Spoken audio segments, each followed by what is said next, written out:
around the world. Welcome back to another installment of the Guy Stuff Podcast. I am your host, Anthony Claiborne, coming to you all the way from North Carolina, where the barbecue is good. John, if you're watching online, is preparing for his man boy career. So, No, so if you're just listening, you need to go watch this. Exactly. It's on topic for what we're going to talk about today. You know what I'm saying? Oh wait. So is this.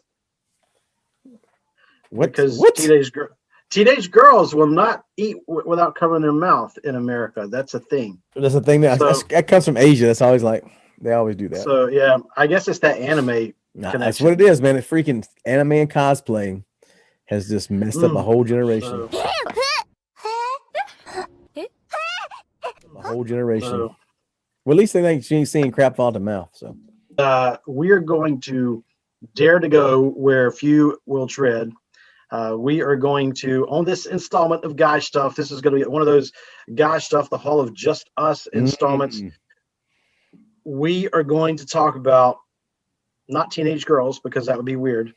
We're going to talk about rearing, to use the appropriate word, rearing children, specifically talking about raising teenagers without killing them.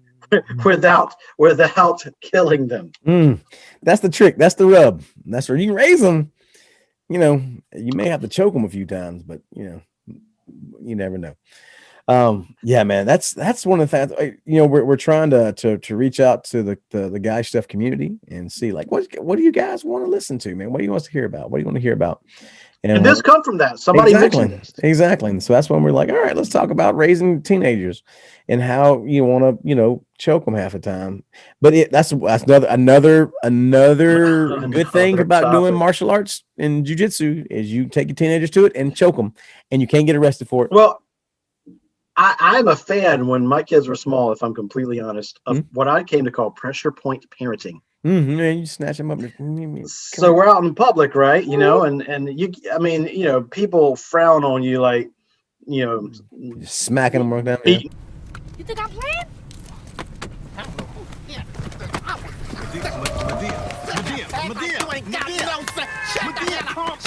Shut up. And sit in that seat, put the seatbelt on. You better put that seatbelt on right now.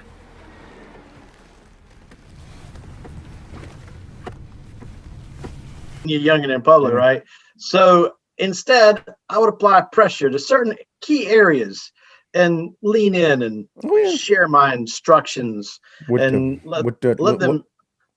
Yes. With the lip, you don't know. You better get your. Yes, and smile the whole time. If you stop, you will stop. The pressure will stop. Yeah. So I understand that.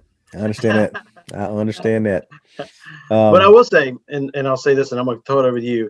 We're not authorities on this subject. We're primarily going to talk to you from a place of, experience. This is what we've learned from our mistakes. Yeah, and that's one thing, man. I think that is something that I'm learning, right? As a parent, and as a parent that gets thrown in with a bunch of kids relatively fast. And as we said before the show, relatively prepackaged, right? They come with their own packaging and their own baggage. And so, there's some insights that you gain, from parenting, teenagers and young kids. But it's a lot of trial and error, and don't be afraid to try. Like, there's a lot of times you're like, oh, I don't know what to do with them. Like, just be a parent, be a dad, be a mom, and don't be afraid to snatch a youngin' up. Like, you gotta. That's one thing. It's like I liken it to like pack animals. If they don't know their order of place in the pack, then it's all chaos. And if you're not alpha, they're gonna try to take it, right? And so you got to knock them down a few notches sometimes, and that looks different in different ways and different people and different scenarios. So that's my. What was that? What was that child psychologist from back in the 70s? I think it was Dr. Spock. Spock. Yeah. Spock. I'm pretty sure what chapter is that in his book? I don't know, like, You got to knock him down a few times. tell you, Um, man, like I've dealt with teenage boys and teenagers for a lot of years. Like I started out yeah, dealing before I even had kids, right? I had started a ministry called the Christian Adolescent Wilderness Survival Training, right? So basically took 12-year-old, 11 to 12-year-old boys, preteens, all the way up to 17 was in my group. And most of them come from, some hard situations, some difficult situations. They're good kids, but they just, they're this different situations they had to come out of. And that's one thing, man, every one of them would tell you is like, you ain't gonna try. You try me one time, and they all gonna try you. You try me one time, and like I'll be your friend. I'll do all this stuff, but one thing you're not gonna do is disrespect me. And you put the fear of God in them a few times, and you got to make an example of them, of one of them. You get one of them, you make an example of him. The rest of them fall in line. I'm telling you, man, it works I every hate to time. say it, but he's not wrong. I'm telling So you. we could put that down as this. All right, if you're taking notes, because I Mm-hmm. know you're sitting there with your journal Oh yeah. and your coffee, you are all about this. Mm-hmm. You want to set boundaries, biblical boundaries, Mm-hmm. and really be clear about the biblical order of things. Now, here's where I think guys lose this.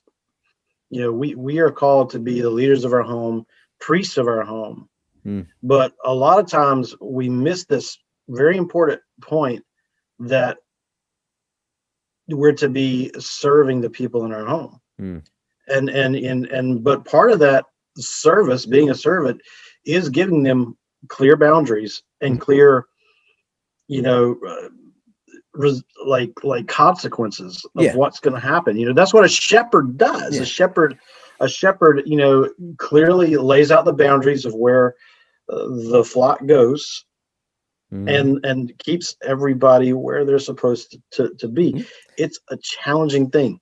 And the biggest thing, man, is when that boundary is broke, you got to be consistent for like you said, consequences. They got to be consequences. They got to be you set, oh, this is a rule in our house, or this is something that's there, and they just go break it, and you go, well, don't do that again.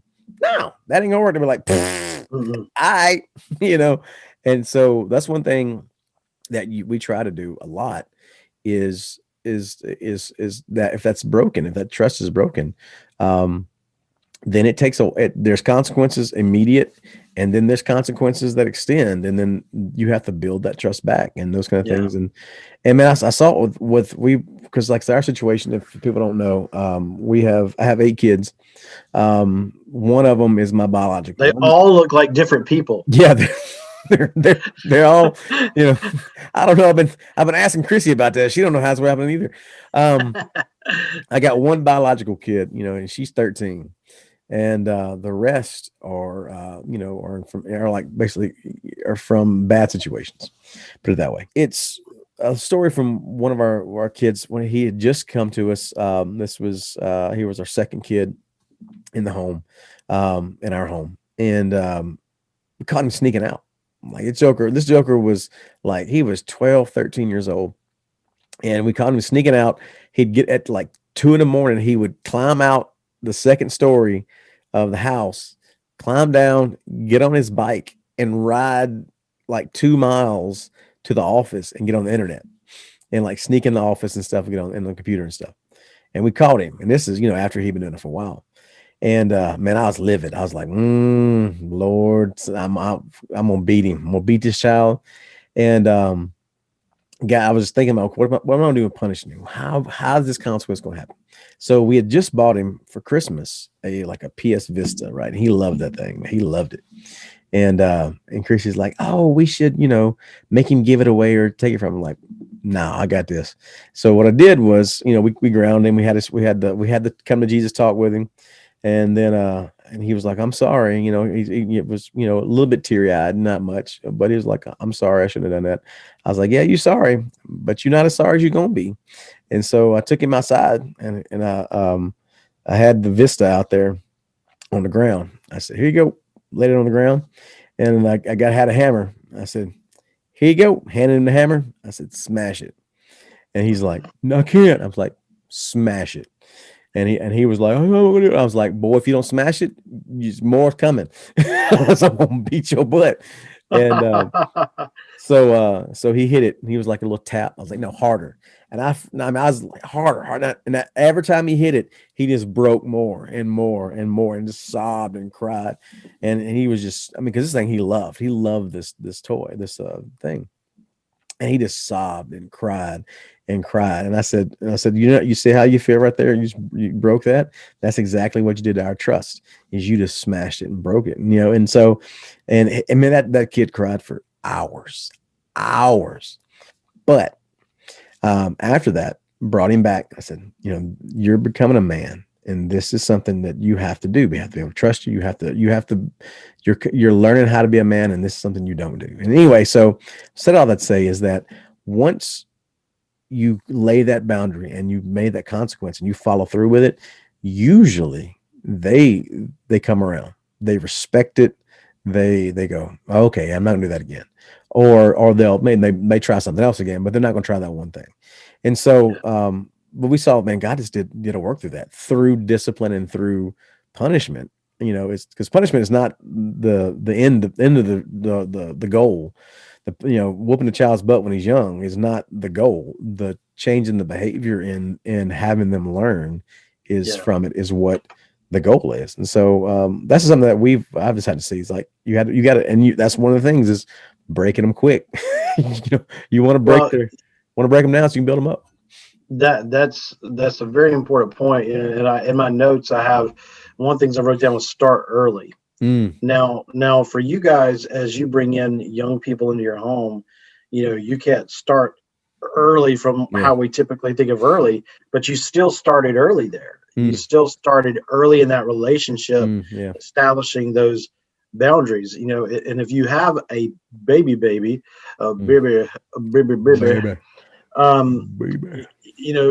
our children, man, they're precious to us. I mean, I look back, I can't believe, I have a 22-year-old son. I have an 18-year-old daughter. I'm not old enough for that. I started when I was like 15. I didn't. But I look back and, they're not perfect by any stretch of the imagination, but they've not grieved us in the way that a lot of young people have grieved their parents. And they love Jesus. I had the pleasure of being the one who led both of them to the Lord, baptized both of them. They serve, in ministry in their churches. They read their Bibles. They walk with Jesus, and we started early. Yeah. And it's so important. There's a saying, the best time to start a habit is yesterday and tomorrow, something like that. And so if you didn't start yesterday, if you didn't start early with these laying clear guidelines, clear consequences, making Christ the center of your home, not just something on the checklist, then start tomorrow. Heck yeah. And I would say that brings me kind of to another point. When we are raising teenagers and children in general, we need to be willing to admit when we're wrong. Because we do make mistakes. Yep. That's huge. That's something that's huge that I think that Americans, and I would say definitely Southern Americans. This is my plug for Southerners. I could go a lot of places with that. Is saying that, we are usually pretty good at going, you admit when you're wrong.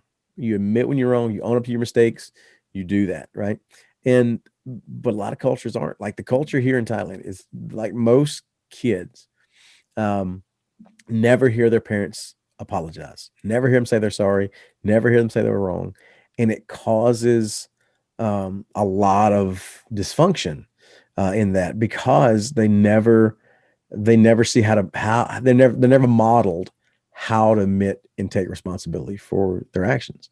And so that's one thing that we always do. If we mess up, we always go back to our kids and go, I was wrong with that. I shouldn't have did this, or I shouldn't have said that, or I shouldn't have done, and ask for forgiveness and say, man, I'm sorry. I want to be better. Can you forgive me? And kind of things.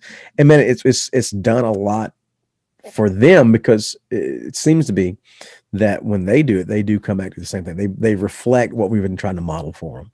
And that takes, that's one of the things that we always talk about, is trying to take responsibility for what you've done, and not put it on somebody else, and not because it's easy. That's always what we want to do. We always want to put the blame on somebody else, kind of thing. And because it's easier. And so, I think it's one, like I said, is coming back to them and saying, I'm sorry, I shouldn't have did this, and modeling that repentance. And that's a constant thing. That's a constant thing. So anyway, it's that element, as we think about admitting when you're wrong, it's that element of transparency, and being, and just being willing to not try to be perfect. It doesn't mean we celebrate our mistakes and celebrate our fallenness and brokenness, but we're honest about the fact that we are working every day to grow. And we should be working every day to grow.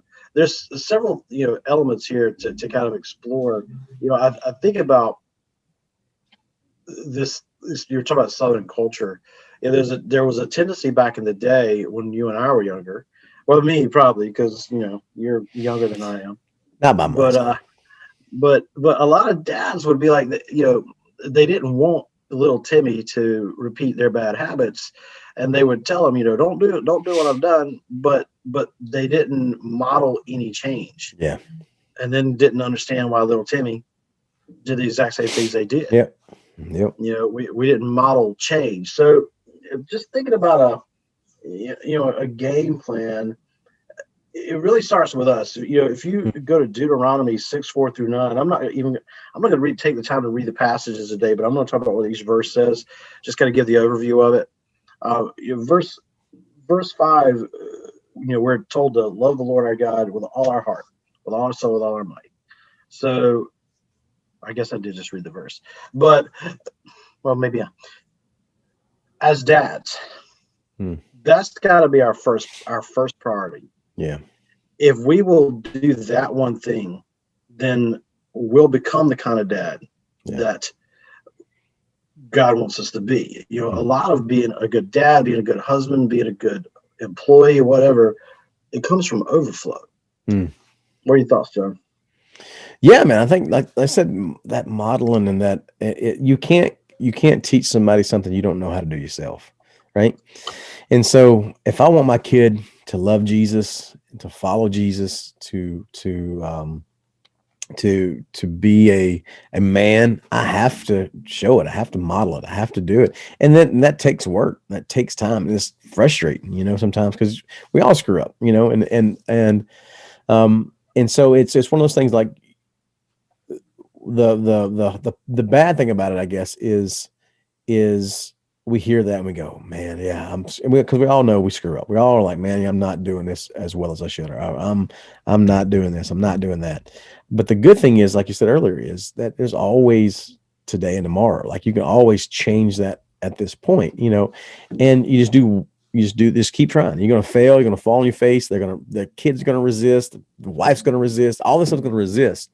But then you just try again and try again. And you never stop. It's that relentlessness. That's a word that we've been really praying through, the past about a week or so, maybe 2 weeks now, and is the relentlessness of God. Relentless is like something that doesn't cease. It's like, and it's not a nice word. It's not oh, God is relentless. No, it's like forcefully. It's like a pit bull. Yeah, it's like forcefully seeking, forcefully not giving up. And that's how God is with us. And I think the same thing with our teenagers, because they're going to rebel and they're going to do stupid stuff, is that relentlessly seeking them, relentlessly going, I don't care what you do. I'm still going to love you. I'm still going to, there's consequences, but I'm still going to love you. I'm still here for you. I'm still going to be here. And that is what it takes, is a relentlessness, a resolve in your heart and your mind to say, I don't care what I have to go through. I want my kids and my family to love God with all their heart, soul, and mind, and strength.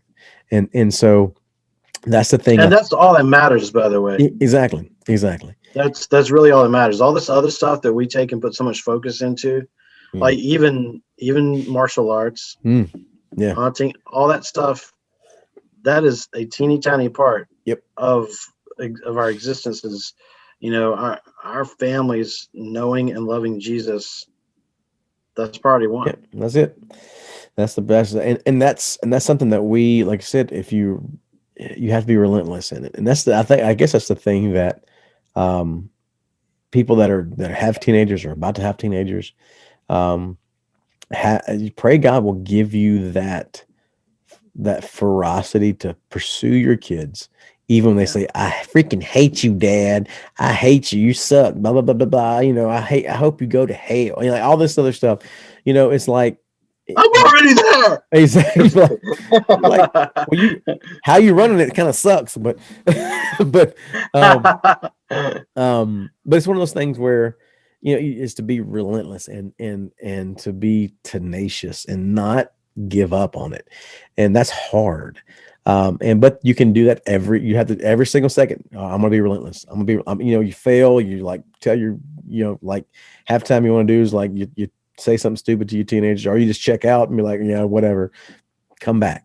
You're always constantly repenting and talking to them and talking to God and talking to your wife and talking these things because that's how God pursues us. God doesn't give up on us. God is relentlessly pursuing us. And if he didn't, we'd all be screwed, right? If God wasn't relentlessly going, I'm loving you no matter what. I'm loving you. I'm loving you. I'm going to give you consequences. I'm going to chastise the crap out of your butt when you do something stupid. But I'm going to never stop loving you. And we've just seen that, had to see that. We literally had to do that 2 weeks ago with one of our kids, back from a bad situation, man, and doesn't know how to be loved. The child doesn't know how to be loved. And man, we had 3 days of just going, I'm going to be relentless. I'm being relentless. I'm going to be relentless, and God worked through that, and we saw breakthrough through that. And we saw, it wasn't a 80s sitcom, everybody claps at the end. By the end of the story, by the end of the 30 minutes, it's wrapped up. But it is a huge battle that was won. And it all comes through prayer, relentlessness, seeking God, but also seeking our kids. So anyway, if I can encourage you guys to do that, start today. Do that right now. Just relentlessly seek your teenagers. Love them. And I think you hit on something too, man. It's a battle. We're not just fighting for the soul and hearts of our teenagers. We're fighting for the hearts and souls of our grandkids, generations, and our great grandkids. It's a lifelong battle, and so to that, I would say, we talked about putting a priority, making Jesus first. Put God's word as a priority. A lot of, especially Southern Christian homes, we got his verse everywhere. I mean, we got verses everywhere. I mean, like Hobby Lobby has made a fortune off of us hanging up verses, and that's great. Yeah, that's wonderful. But think about Deuteronomy. We're talking about. He talks about teaching them, talk of his words when we're sitting down, we're in the house, when we walk, when we're in the way, when we get up, and one of the things we always did with our kids is, we talked, like my son, he's 22. We, before the show, I was talking to John, I made a trip back to my home dojo and trained in some classical jiu-jitsu and judo this past weekend. And Braxton went with me, and we were riding down the road, and I looked over at him and I said, so what you reading in the Bible right now? Talk to me about what God's teaching you. And we were able to have an incredible conversation because I simply asked, what is God teaching you? Now, the answer could have been, well, nothing. I mean, I'm not reading anything, and at that point we'd have pivoted and had a different chat about, okay, well, let's talk about that, maybe why you feel like that's not a priority, but one of the things we've always tried to do with our kids is we carried our faith outside of the four walls of the church. Yeah. You know, a lot of us, you know, we say church is not just a place, it's a people, but we don't carry that mode outside of the four walls. We get into our weeks, we get into baseball, we get into basketball, we get into cheerleading and you know, music lessons and all these things. And you know, we feel like putting positive, encouraging K-Love on the radio is enough to K-Love. It's enough, you know, it's enough to make it happen, and it's not. They need to hear Especially direct. not K-Love. K-Love, that's some Joel Osteen stuff there, man. They don't play Joel Osteen. They don't play, but my boys, they'll play any Exactly, theological teaching exactly. that I know of. I'm But saying. that's not their bag. That's and that's okay, because that's not their space. Yeah. That's ours Yeah. as parents. You know, they just provide the backdrop while we should be having those conversations. I wrote down in my notes, exegete everything. There's a lot of stuff. You know, when we were growing up, and it was okay, back in the 80s, right? And some of you guys out there, you remember this. About once a year at least, a dude would roll into town and he'd come to your church and he would do a whole series and seminar on how rock music was the devil's music. Complete with slide presentations and like you play it backwards. This is what it's saying. Albums and stuff like that. Yeah. And so what did we all want to do more than anything when he left? Go listen to that song. Right, man. We listen. I'm playing it backwards. I don't hear it like he said I'd hear it. Well, you know, I'm not, you know, they did what they were discipled to do, but a lot of the last generation, I feel like a lot of the last generation, everything was like so much, here's a list of what you don't do. And if you wanted to talk about, well, why, which Gen Xers, we're born asking why. Yeah. If you wanted to ask that question, they weren't hearing it. There wasn't going to be a conversation about it because I said so. Or, you know, because it's, you know, no, let's talk about it. Exegete everything. Sit down and have a clear conversation about why we don't do X, Y, or Z. Why this is not a good idea. Why this is not, you know, biblical. Why this will hurt you. You know, and even popular media. You know, many times through the years, you know, I knew my kids have been exposed to different songs by friends and stuff like that. So I would play them and talk about them and be like, let's talk about this. You know, I would suggest not listening to WAP with your children though. Yes, I would definitely suggest not watching that video. But you know what though? You know, when that song came out, we did talk about it. Yeah, definitely talk about it. And we were like, how is that the most popular song in the world? How is that the most popular song in the world? Because the world has lost its freaking mind. Well, I saw a great meme. It's like, you know, society. Baby, it's cold outside is inappropriate. Also, society. WAP is my jam. Exactly. You know, like, wow, there's we no got consistency. Yeah. But exegete things. Yeah. Talk. You know, actually have those conversations about the hard stuff. And if you don't know, because we're not going to have all the answers. We're not. Yeah.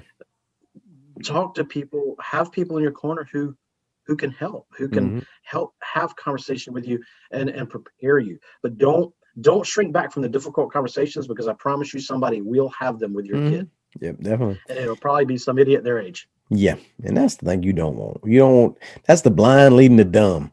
Like it's just it ain't good. And that's the thing too, I think we need to understand too, is and I don't want to get psychological with it or whatever, but there is some part of it, like the human brain doesn't the frontal cortex doesn't mature until like the kid's like 24, something like that, right? So that means that their decision making is stupid.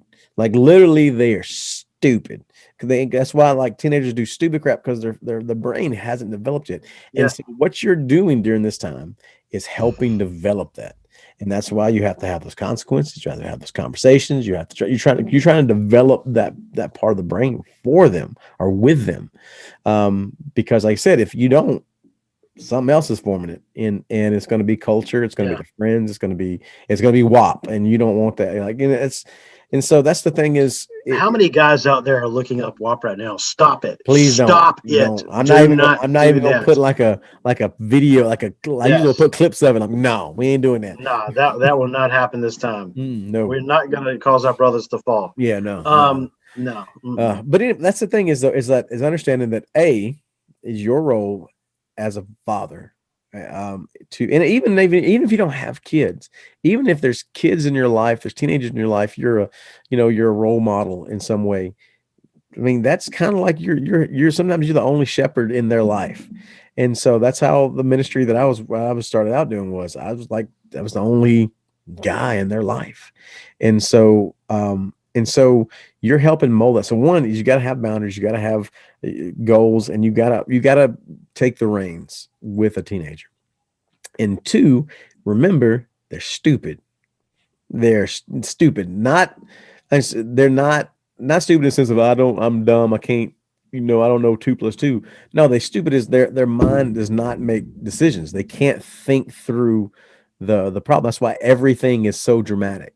That's why everything is so the end of the world. Yeah. Is like they can't go, you know what, this is going to end. You know what, this is not probably this consequence or this action I'm taking right now. It's probably going to end badly, because they're just literally not thinking, because they're stupid. And so remember that when you're dealing with them, they're going to be stupid. They're going to say stupid stuff. They're going to do stupid stuff. And you have to be there, willing to relentlessly. It's not pursue. them talking, it's the hormones. Oh, Lord. It's like, we just want to, sometimes you just want to hit somebody over the head with a shovel. Okay, sometimes it is them talking. It is them talking. It's Satan and them talking. Like, yeah, get behind me. Like, have a deliverance ministry on this thing. That's right. So I would also say, one of the things, guys, that we need to do, we've talked a lot about talking to our kids, but we need to listen. People say, well, God gave me 2 ears and 1 mouth because I'm supposed to listen twice as much as I talk. But it's important to listen, and that's hard. I get that. Especially it is hard when you're listening to stupid people. Especially when stuff is coming out of their mouth that is just like absolutely asinine. But it's important to develop those lines of communication. Yeah. And communication is two-way. And so we have to be willing to listen, and I would say set aside time to listen. Go ahead and say what you were going to say, buddy, and then I'll say something about that. You don't have to agree with them. You can be like, they dead but wrong, right? And you don't have to agree with them. They dead but wrong. That's my new word. I like it. But it's one of those things is let them get it out, let them finish it, and go, okay. And then, like you said, then go back to the exegete. Well, why is that? Why do you think that? Why is this? And then start asking those questions, and that you sometimes will at least diffuse the situation, or at least give them the option of going, you know what, I don't agree with my dad, because they're probably not going to agree with you. But they go, at least my dad listens to me, is loving me. And that's part of that relentlessly pursuing kind of thing is absolutely. I would also say too, part of that same piece of listening is, don't just listen when things are bad and you guys are in the middle of a conversation. I'll tell you a little story from just like a week or so ago. My daughter is in college. She is a sophomore, I think, in college. I lose track because she graduated early. Pay attention to your children. I don't know what grade she in. Well, here's why I say that, because she started early and she goes year round. She even goes to summer school because she wants to go to, she's going to college. She wants to be a lawyer, and I think she will be, and I think she's going to be incredible at it. Every now and again I have to go, overruled, counselor, you're not a lawyer yet. But she wants to graduate early again from college, because apparently law school is a long time. But we had this occasion, she actually asked me to go with her to sell a book. She was selling one of her class books to somebody, and we met this person at a coffee shop. Well, we're already at a coffee shop.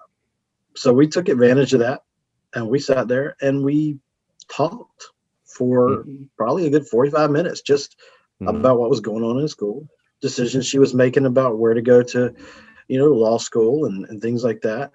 And it's important to seize those moments.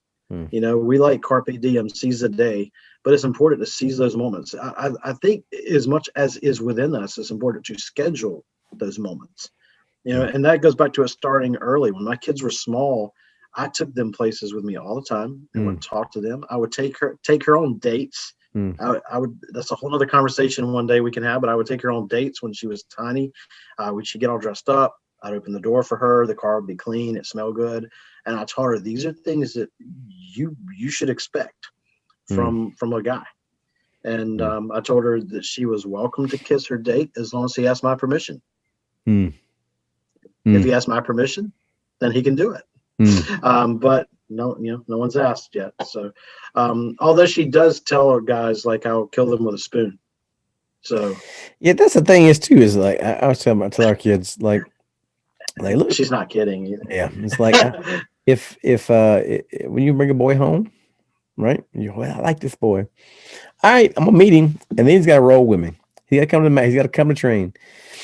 Like, if he don't want to do it, he ain't dating you. If you ain't worth him expend a little energy and getting choked a little bit, yeah, he ain't worth you. He ain't worth it. So, that's right. It's something. I mean, that's something that it's kind of fun. We make we joke about it and stuff, but it does show your kids, and that's one thing you do, is show them they have value.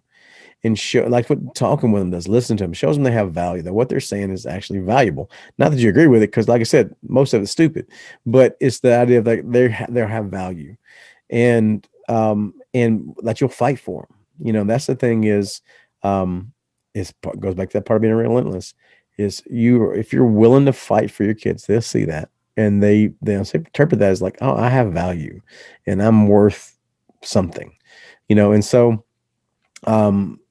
that's just one thing that we always kind of talk about is having giving your kids value, but also telling them every day that you love them and that you're proud of them. That's one thing I think I like that I try to do. If you mess everything else up, tell your kids every single day, multiple times again, I love you and I'm proud of you. Even though they may be and keep telling them. Yeah, exactly. No matter how old they get. Exactly. And because you're trying to, there's an old saying everybody talks about too, and there's some truth to it, that how people view their heavenly father is through the lens of their earthly father. And so, how you're relating to them and talking to them and telling them is going to be how they see God, And so if you're always just, man, you suck, or, hey, this is screwed up, and you're always dogging them, and you should dog a teenager sometimes. Like, they deserve to be dogged sometimes, That's like how you put that. Yeah, but you have to be encouraging them. You have to be, let them take their steps. You have to be like, man, I'm proud of you. You're doing a great job, and encourage them, because, that's something that we want to hear from our heavenly fathers. Like, man, I love you. Even though we screw up, I love you. I love you. And there's nothing you can do to change that. I still love you. And so that's just something that I would encourage our fathers out there to do, is, man, tell your kids you love them every day and tell them you're proud of them. Well, there's this, I think our generation's reaction against the last generation, if you will, in a lot of ways, as everyone is.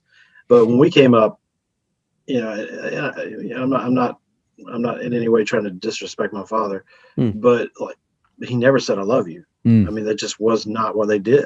That's just not what they did. That's not what he grew up with. Now, my wife's dad, who was like a second father to me, I mean, I still have voicemails saved on my computer from him. He left me to tell me he loved me every day. And you can't underestimate the power. If you are listening to this and you're like an elderly dad and your kids are grown and have kids of their own, don't underestimate. I know we're talking about teenagers and stuff, but like, the reality is, there are, just because somebody's like 46 or 43 or whatever, that don't mean they're not still a teenager, Oh yeah. because I'm people stop maturing at a certain point. So many. And John's like me. there's parts of my brain that's still like 14. Well, I mean, there are parts. I mean, like I was even joking, like with Braxton, we were coming back from training Saturday, and we were pumping through our 80s playlist and our 90s playlist, and I was singing all the songs and just being crazy. I let him drive back, and I suddenly stopped, and I was like, I suddenly realized, like, I'm 47 years old. This must seem really silly to you for me to be singing these songs at the top of my lungs. And he was like, no. I mean, no, it's not. I mean, and so I told him, I said, there's a part of, in my brain where like it kind of takes me back and I enjoy doing it, but but there is also that piece sometimes where people are stunted emotionally and they don't grow beyond those teenage years. That's a whole other conversation. Yep. But we gotta keep telling our kids we love them. I mean, and mean it and show them. And so, I don't know if any of this has helped any of you guys. If so, let us know in the comments. Yeah. If you think we're insane, you can tell us that too. We can handle it. Yeah. We already know we're insane. I mean, our doctors have already told us that. So Like, yeah, we're good. You can give us a thumb down, thumbs up. Either way, it gets good interaction. So that's what we want. That's right. And tell us in the comments how you beat your youngins. Well, I will tell you, when my kids were small and I would spank them, I never swatted them more than 3 times. Yes. One for the Father, one for the Son, and one for the Holy Spirit. But the reason I did that is because if I limited myself like that, I couldn't do it in anger. It forced me to like not be like, choo, like you saw in Walmart growing up, with the woman with them got him by the hand and got him going around, baby, go around. I had to snatch one of them up the other day. This is not my teenagers. Because one thing too, like with teenagers, butt whoopings don't much work. Yeah, you don't need to be putting your hands up on the teenagers. I mean, like I'll put my hands on them, but it's gonna be like, I'm gonna show you, because like I say, go back, bring them to jiu-jitsu, bring them to the martial arts. I mean, and you can choke them and not get arrested. And so the idea evidence. Exactly, it's like, oh, we're just training. But it's one of those things where if it got to that point, because there's a song that was by Garth Brooks, and it's like I would cry every time I heard it, and I probably still would cry listening now. It's The Night I Called the Old Man Out, and it's about the story is the song is about him getting tired of his dad's crap, and he calls him out and he takes him outside, and at the end of it, the old man whooped his tail, kind of thing. And he's seen like all his brothers do the same thing. It says, the blood flowed from my mouth and nose, but the tears came from his eyes. And that's one of the things. Like sometimes, your 16-year-old boy want to try you. Well, there is a moment. Exactly. I mean, there is the moment that I actually wholeheartedly concur with that. You've got to kind of go like a man. You're gonna be a man. Well, my dad actually told me that when I was, I think I was maybe 14. The way I was talking to him and my mom, and he said that. He said I wasn't saved then, and I was a total. I mean, it was not good. Yeah, like I would beat that kid up. Yeah. I mean, myself. Like but he told me, and my dad didn't talk a lot. But so for him to say, you know what, if you're gonna talk to me like a man, I'm gonna treat you like a man. Exactly. And my dad, back in his day, he was like, he boxed. That was his thing. And I found out real quick, he had a mean jab. Stick in your face. I shut up. Exactly. Like, I'm good. But I shut up. That coppery taste. Yeah. Do it. Like, maybe I should be quiet. But that's one thing to go back to is like, is that discipline, like too much starting early. Teenagers, you try to butt whoop them. It's not as they're not really threatened by that. They're not. No. That doesn't really reach them as much. It's going to breed rebellion. Yeah, it's going to just push them away. But if you're with a kid, like a young child, that's like pain to their behind is something that kind of reaches. It's like a direct connection. And I always say this: there's an attitude adjustment switch that is connected from the attitude part of their brain. That is a nerve that runs down to the crack of their butt. Exactly, right there. And you just swat it, and it goes, "Oh man, okay." so like with the kids, He like, meant what he said. exactly. Oh, but where the story I was trying to say was I snatched one of my youngins up, not my older ones, but my younger ones. I got the other day, I was mad, and I snatched one of them up, and it was like it was like a flashback to my mom just going, "I told you to get in the house," and it was just like oh yeah, I gave my mama crap. But anyway, but it's one of those things where as you do that young, you're able to have to do less of that when they're That's older. right. And so, and that's what you want. If you have young kids that are coming in, they're going to be teenagers one day here soon. What you trying to see them not do then is something you need to start addressing now. And that's about, just discipline them, getting them, teach them right from wrong, teach them respect. That's one thing. A lot of He respect. spec. If you don't respect somebody, they're going to choke you. Well, that's why I think every kid should have to take martial arts. Oh yeah. I really believe that. I think it should actually be part of every school curriculum. Yeah. And a good martial art that you get to freaking go in and actually throw blows like judo, yeah, jiu-jitsu, wrestling, something like that. Yeah. Wrestling, Muay Thai, Yeah. something where they can feel pain and get humbled.